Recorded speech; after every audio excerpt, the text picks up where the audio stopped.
Masakit na sa ulo, masakit pa sa bulsa. Yan ang nararamdaman ngayon ng karamihan dahil sa walang prenong taas presyo ng petrolyo at sabayan pa ng taas presyo ng ilang bilihin. Kaya naman todo tipid na ang lahat, mapagkasya lang sa mga pangangailangan ang kakarampot na kinikita araw-araw. Totoo naman yan, Igan, di ba? Paano pa pagkakasyahin? Paano mo pa pagkakasyahin, di ba?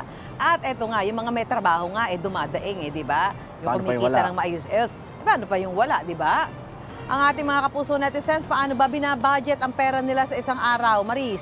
Ito na nga, Ate Sue, Igan, marami ang mga nag-share ng kanilang mga tipid tips. Gaya ni Rosel Bernardino na 300 pesos ang budget kada araw. Bigas daw ang numero 1 sa kanilang listahan na susundan ng murang isda na kanilang madalas na ulam.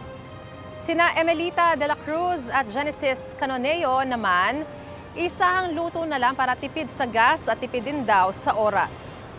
Ang pagkain sa agahan, pinaaabot na hanggang tanghalian, minsan hanggang hapunan na rin. Ganyan din ang ginagawa ni Celerina Arias. Hetong at finlex pa niya ang computation kung paano pinagkakasya ang 520 pesos na budget nila. 40 pesos para sa 1 kilong bigas, para naman sa ulam, 100 sa almusal, tig 150 sa tanghalian at hapunan, at 80 pesos pang merienda.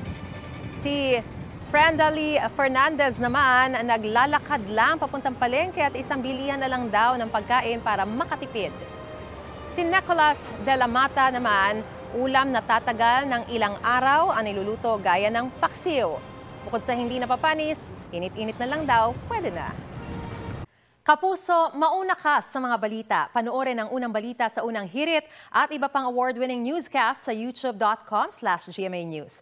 I-click lang ang subscribe button. Sa mga kapuso abroad, maaari kaming masubaybayan sa GMA Pinoy TV at www.gmanews.tv.